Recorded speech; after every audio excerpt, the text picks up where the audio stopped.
Olá pessoal, tudo bem? Eu sou Cristiano Molica, engenheiro e gerente técnico da Insuterm, e hoje teremos a 15ª dica de mestre, com o mestre Marcos Domingos. Fique ligado, já se inscreve aqui no canal, ative as notificações e se gostar do vídeo, deixa aquele like.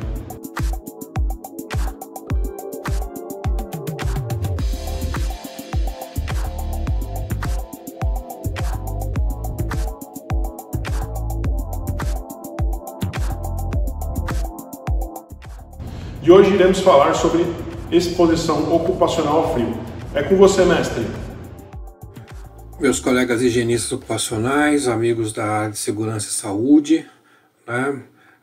Pessoal de ergonomia, muito obrigado pela sua atenção nesse vídeo que nós estamos gravando aqui de exposição ocupacional ao frio. Esse é um tema que nós estamos desenvolvendo dentro da série promovida pela Insuterm, chamado Dica de Mestre. Essa é a parte número 1, nós vamos abordar aqui a questão mais do arcabouço jurídico no Brasil, e deixando uma parte técnica da CGH e da ISO para a parte 2 do nosso vídeo. Muito bem, a nossa legislação brasileira ela é um pouco confusa nessa questão da exposição ao frio.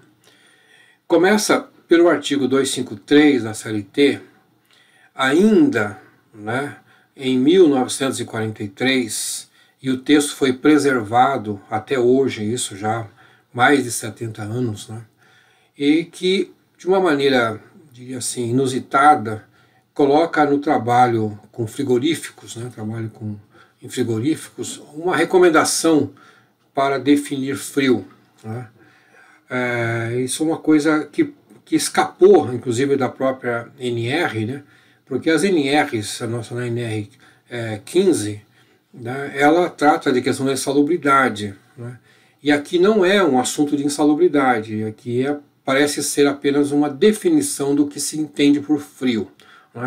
E esse é um assunto polêmico, porque o artigo 253 chama para um tal de mapa climático do oficial do Ministério do Trabalho. E isso nós vamos enxergar dentro do serviço de frigoríficos, artigo 253.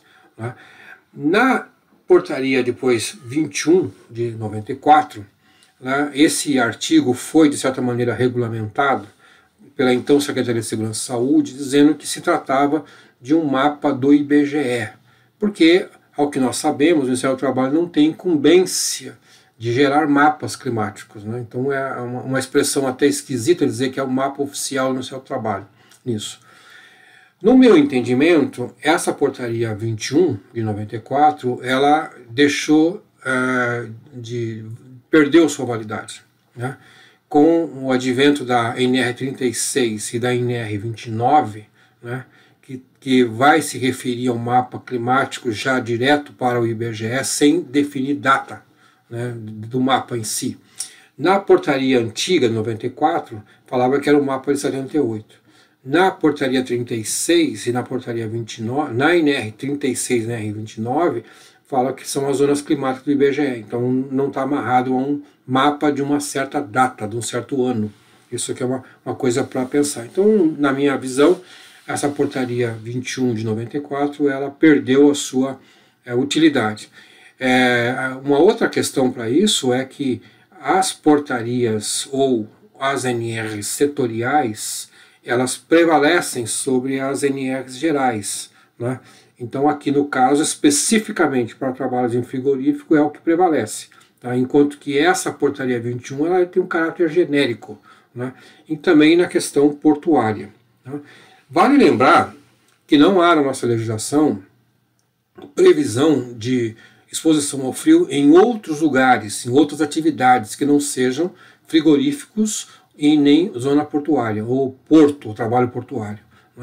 Então, se nós temos uma indústria farmacêutica, por exemplo, que precisa congelar remédios a temperaturas baixíssimas, ou na área hospitalar, muitas vezes que tem que ter preservação de órgãos a temperatura baixa, e se houver uma câmara frigorífica lá, ou uma câmara fria, não dá para falar em frigorífico, porque o termo frigorífico ele está relacionado à carne animal. Então não podemos pensar num hospital dessa natureza, teria mais uma câmara fria mesmo. Então não vejo como enquadrar outras atividades que não estejam dentro dos serviços de frigoríficos e portuários ainda nessa nossa legislação atual. Bom, temos aqui uma questão importante, que é a questão da prevenção versus a questão da insalubridade. Na questão da prevenção, eu entendo que o artigo 253 é válido, né, como uma referência do que se considera como frio, assim como a NR36, assim como a NR29. Na questão da insalubridade, o texto é qualitativo e exige que haja um laudo feito após uma inspeção local de trabalho. E que é que o profissional responsável pelo laudo tem que fazer, né? Aí pensando mais em perícia mesmo, né? Tem que observar se quem está exposto ao frio tem ou não uma proteção adequada. Então, necessariamente, o laudo desse profissional tem que abordar a questão da roupa, né? Tem que dizer alguma coisa que seja coerente.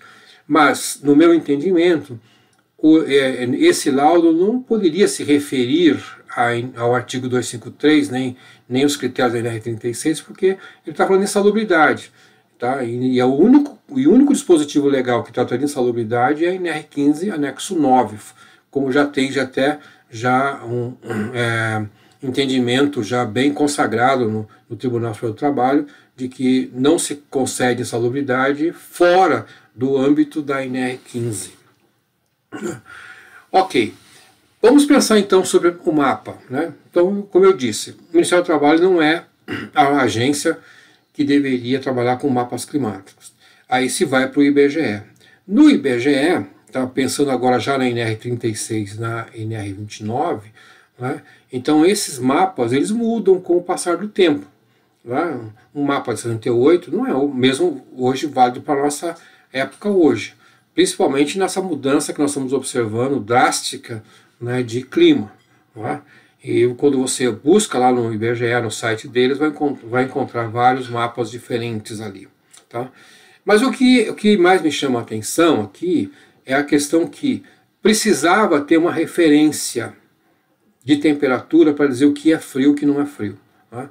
E alguém iluminado, naquela época, 1943, buscou no mapa climático uma referência, um ponto de vista, né, para comparar. Então disse assim, as câmaras frias, artificialmente frias, são equivalentes a estas zonas climáticas do mapa. Então fez um paralelo entre o mapa e a câmara fria. Não é? Isso aqui é a mágica que alguém tentou fazer aqui, né, nisso, e que prevalece até hoje, mesmo que nós vamos considerar isso sem sentido, já superado tecnicamente, porque nós temos outros critérios mais importantes para observar, ou mais sérios nessa questão aqui. Tá? Mas aqui é apenas pensando assim, o que se considerava frio? Então, frio era equivalente a tal zona ali. E nada mais, não há mais nenhuma outra recomendação. Não disse quem estava na primeira zona ou na quinta zona, tá, tinha privilégios ou tinha prejuízo. Não diz isso. Apenas usa isso como referência e não se pode acrescentar mais nada em cima desse critério aí.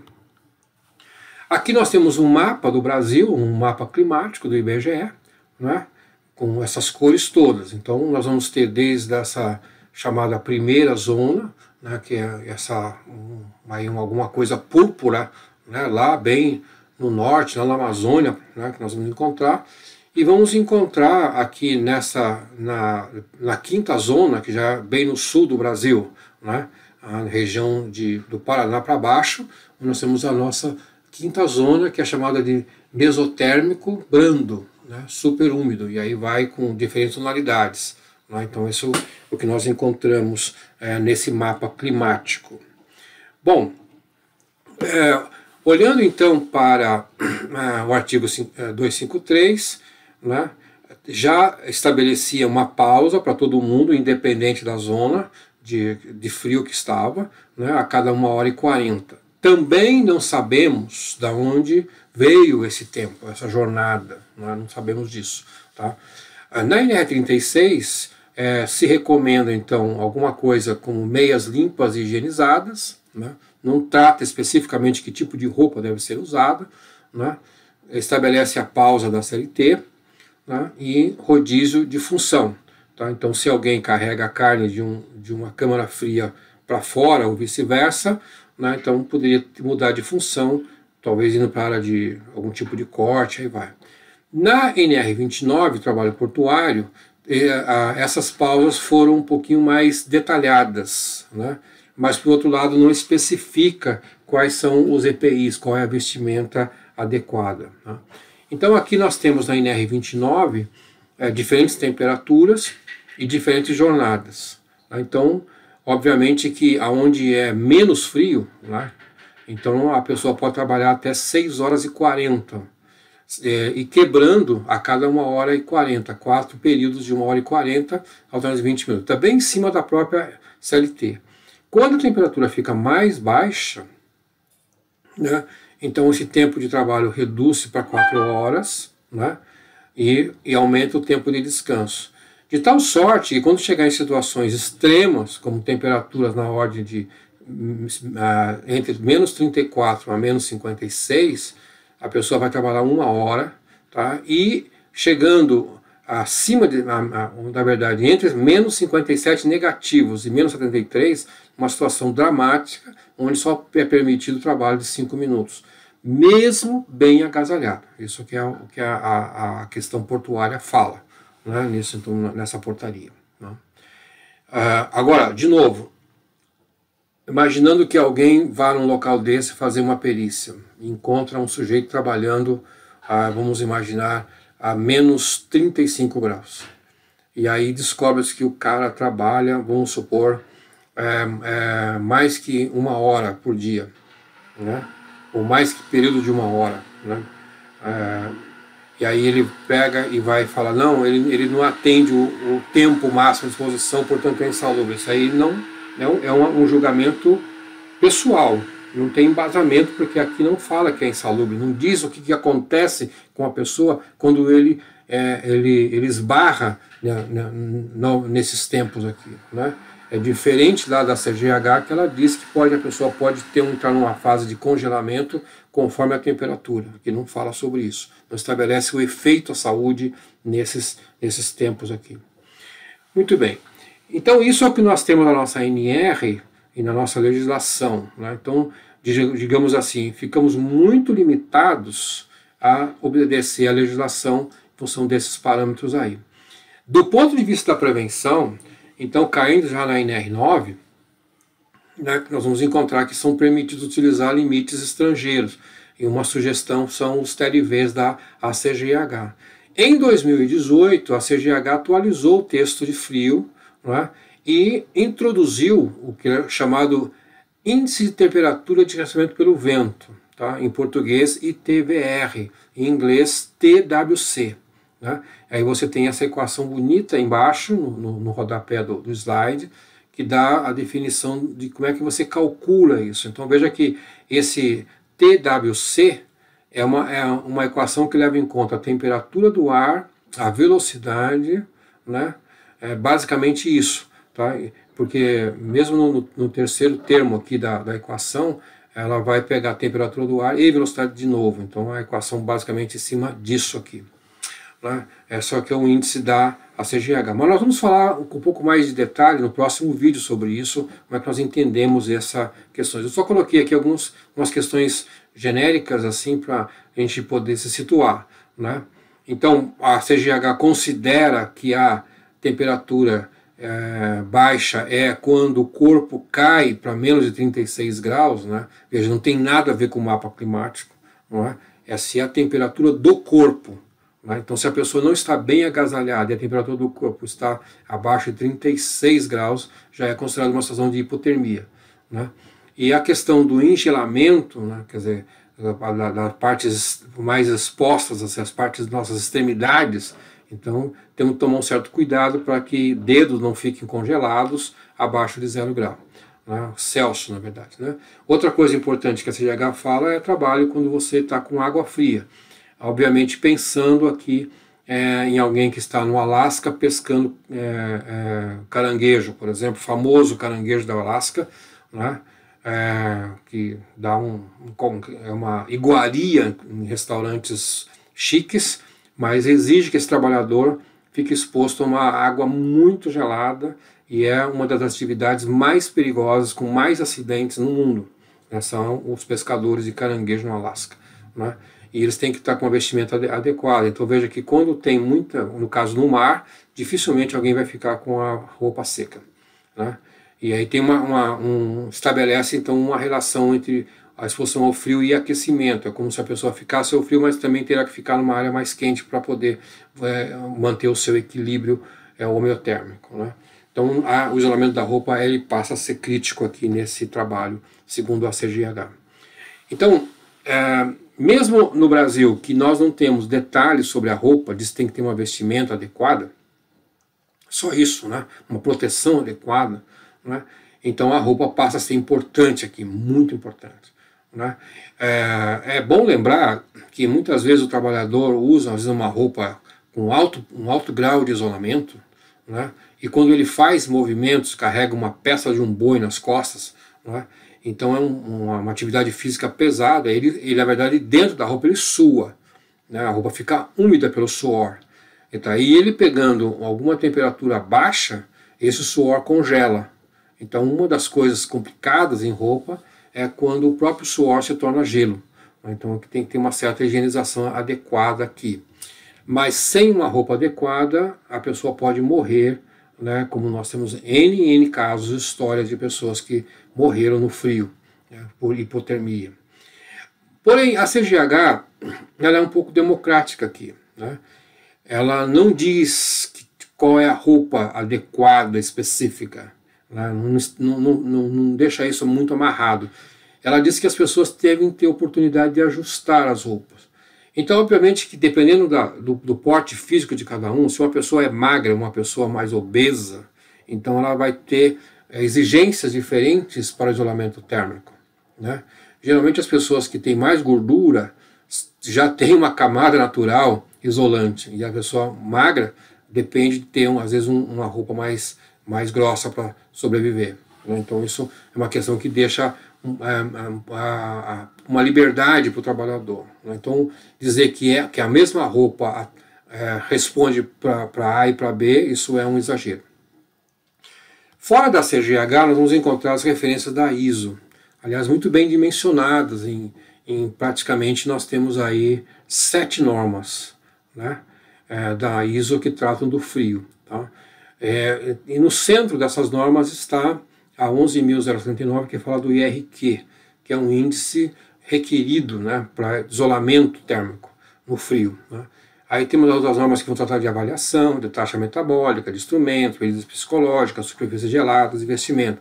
Isso é um conjunto de normas da ISO para quem quer fazer um trabalho, diria, bem técnico, principalmente para as empresas que têm algum programa de qualidade, tem que ter uma certificação.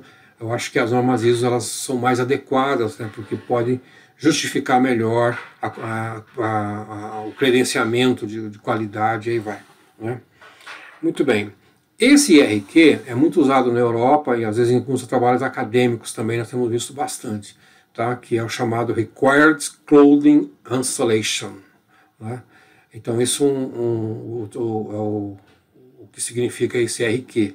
Então nada mais é do que quanto que aquela vestimenta, aquele vestuário tem de isolamento térmico para preservar o seu equilíbrio homeotérmico, né? Não deixar que a sua temperatura caia abaixo de 36, 34 ou qualquer coisa menor que isso, né? Então nós estamos falando de uma grandeza térmica aplicado ao frio. Como é que é calculado essa grandeza, né? Faz uma integração, né? Ela integra valor da temperatura do ar, temperatura média radiante, umidade relativa do ar, velocidade do ar e taxa metabólica, né? Então temos vários parâmetros que nós levamos em conta para calcular o IRQ. Interessante que ela fala sobre temperatura média radiante, né? E eu creio que isso é mais uma questão um rigor científico, né?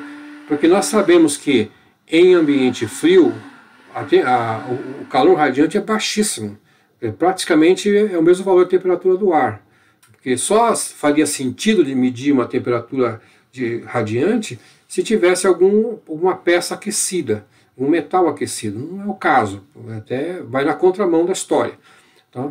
Mas ela, teoricamente, ela aparece aqui na equação que a gente vai ver no próximo vídeo também, tá? Mas e aí existe uma fórmula grande para fazer isso, e alguns preferem usar um TG, né? E aí tem que tomar um certo cuidado para que o TG esteja muito bem ajustado para essa condição térmica aí, né? Mas de qualquer sorte, esses são os parâmetros que são exigidos aí. Então, no próximo vídeo vamos trabalhar sobre essa parte da CGH e do IRQ com mais detalhes aqui. E aqui nós encerramos apenas fazendo essa abordagem sobre a nossa legislação, tá? Que infelizmente não nos ajuda muito. Se você estiver interessado nos demais vídeos que eu tenho produzido, como para ruído, para calor, né? Então dá uma olhadinha aí no meu canal no YouTube, ok? Grande abraço para você. E aí pessoal, gostaram do vídeo? É um tema bastante interessante, né? Referente ao frio, muitas pessoas têm dúvidas, né, referente a esse assunto. E fiquem ligados aí que vai ter a continuação desse vídeo com um detalhamento técnico aí muito interessante. Tá ok? Então essa foi a 15ª Dica de Mestre. Se você gostou, não se esqueça, dá aquele like, se inscreve no canal, ative as notificações aqui embaixo. Escrevam aqui no comentário embaixo o que vocês acharam do vídeo. Um abraço e até mais.